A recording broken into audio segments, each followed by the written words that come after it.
पड़ गई कलेजे को ठंडक। क्यों? अब यहाँ का पानी भी नहीं पी सकते हैं क्योंकि जुकाम बुखार से हालत खराब है। वैसे हम गुलाब के फूलों का जूस भी बना सकते हैं लेकिन इतने तो कम पड़ जाएंगे। जो बरसते हैं वो गरजते नहीं, और जो गरजते हैं वो बरसते नहीं। फिर पता नहीं, अब तो कलयुग भी है।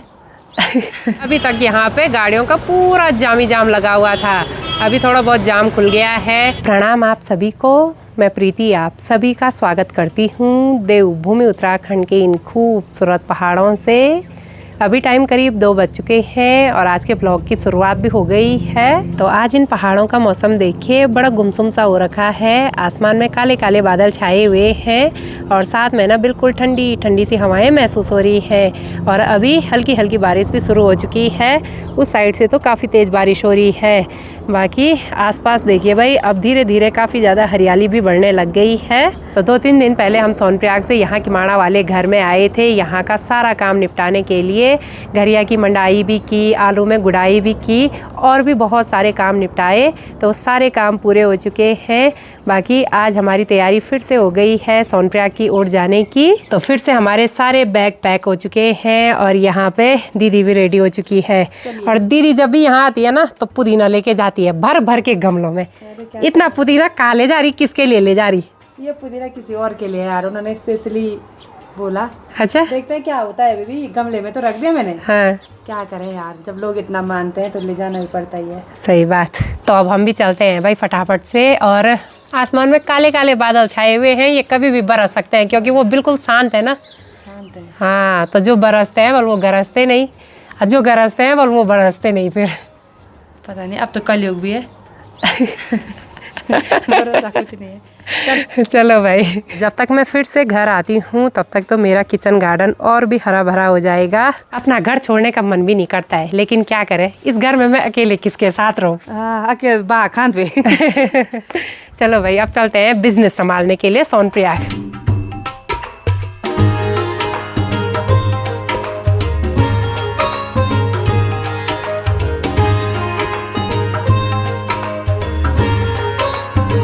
तो जब भी मैं सोनप्रयाग की ओर जाती हूँ तो अपने पुराने वाले घर पे ज़रूर से आती हूँ। यहाँ पे तो माहौल हमेशा सुनसान सा ही रहता है।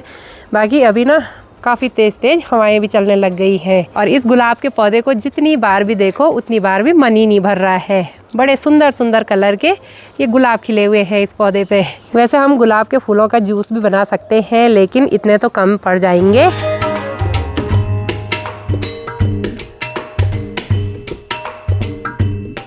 तो अभी यहाँ पुराने वाले घर पे काली भी आया हुआ है बैठने के लिए और इनके मालिक भी सब जा रखे हैं सोनप्रयाग की ओर। ये है काना लोगों का डॉगी।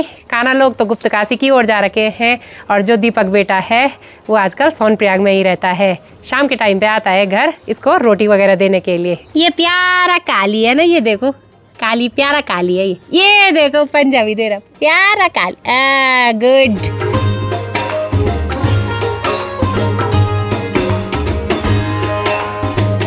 तो अभी हम जा रहे हैं नहर वाले रास्ते से। बाकी रास्ते के दोनों ओर खेत हैं और इस वाले खेत में जौ की फसल बोई हुई है और इस साइड वाले खेत में हल लगा के देखिए भाई, यहाँ पे धीरे धीरे मंडवा और झंगोरा भी उग के आने लग गया है। कुछ टाइम बाद खेतों में गुड़ाई का काम भी शुरू हो जाता है। और पिछले साल तो मेरे पे भी बहुत ज़्यादा आफत आई थी भाई गुड़ाई करते करते।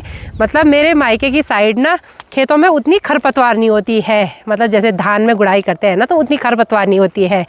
यहाँ तो खरपतवार ज़्यादा और अनाज कम दिखाई देता है।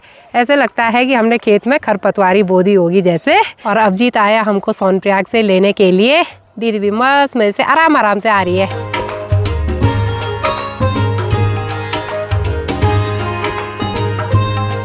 तो यहाँ पे है हमारे किमाड़ा मोहल्ले का नौका धारा, जिसमें कि देखिए भाई अब पानी काफ़ी कम होने लग गया है। सीज़न के टाइम पे तो यहाँ पे पानी कम ही आता है, साथ में अब गर्मियाँ भी बढ़ने लग गई हैं तो पानी के स्रोत सूखने लग गए। हाँ, वैसे तो ठंडा पानी है वहाँ का। हाँ, उतनी बर्फबारी भी तो कहाँ हो रही है अब। हाँ। अब यहाँ का पानी भी नहीं पी सकते हैं क्योंकि जुकाम बुखार से हालत खराब है। और धारे के बगल पे ही यहाँ पे एक बड़ा सा टैंक बना हुआ है, इसका पानी सप्लाई होता है सोनप्रयाग के लिए। अब पड़ गई कलेजे को ठंडक। क्यों? चल केदारनाथ की चढ़ाई पे भी चिंता कर रही थी, अभी बस सरसों की मंडाई भी करनी है। शांति मिल गई अब। घर का एक बार काम निपटाना था, जो खेतों से निकाल रखा था उसका काम भी तो निपटाना ही है। हाँ सही बात है।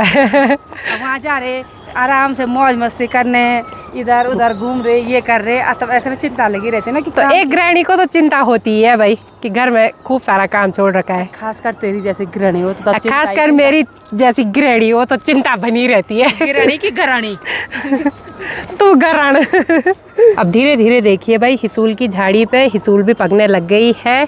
ये देखिए बिल्कुल लाल लाल हिसूल, लेकिन ये हिसूल खानी भी कैसे है भाई, रास्ता यहाँ हो गया, हिसूल की झाड़ी उधर हो गई सीधे। अब बाद में आएंगे भाई हिसूल खाने के लिए। तो सीज़न के टाइम पे देखिए भाई, यहाँ चौका में गाड़ियों की कितनी भीड़ हो रखी है, क्योंकि यहाँ पास में भी होटल है, तो शायद होटल की बुकिंग होगी यहाँ पे। कभी तो यहाँ एक गाड़ी देखने को नहीं मिलती है, और सीज़न में जहाँ देखो गाड़ियाँ ही गाड़ियाँ।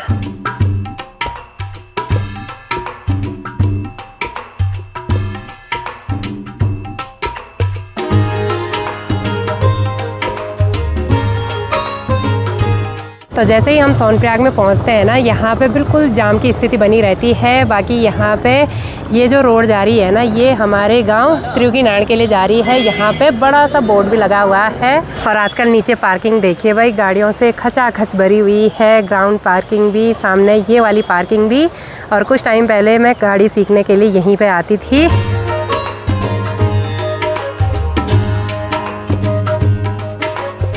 तो चलते चलते मैं भी पहुंच चुकी हूं अपने होटल के पास में। सोनप्रयाग में पहुंचने के बाद सबसे पहले लंच कर लेते हैं, क्योंकि अभी तक हमने लंच नहीं किया है और टाइम भी करीब 3 बज चुके हैं।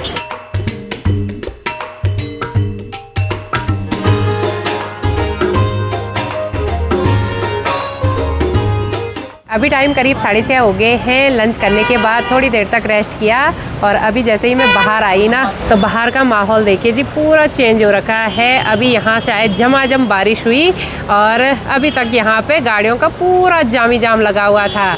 अभी थोड़ा बहुत जाम खुल गया है। बाकी पार्किंग में देखिए जी, गाड़ियों की खूब सारी भीड़ है। सबसे ज़्यादा जाम की स्थिति बनी रहती है यहाँ पे, क्योंकि यहाँ पे रोड काफ़ी संकरी है।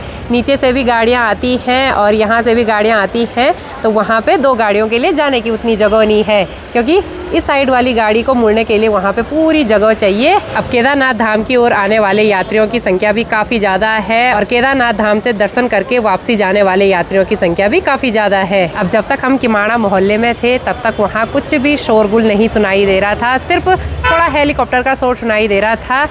लेकिन जैसे ही यहाँ सोनप्रयाग में आए ना, तो सिर्फ गाड़ियों का ही हॉर्न सुनाई दे रहा है। अभी यहाँ पे गाड़ियाँ भी धीरे धीरे करके आगे की ओर बढ़ रही हैं। अब दिन के टाइम तक तो इन पहाड़ों में काफ़ी ज़्यादा धुंध फैली हुई थी, लेकिन थोड़ा बहुत बारिश के बाद देखिए जी, आसपास की पहाड़ियों से पूरी धुंध छट चुकी है। तो इस टाइम ऑफिस में ड्यूटी है सुधांशु की। सुधांशु, कितने बजे तक है ड्यूटी?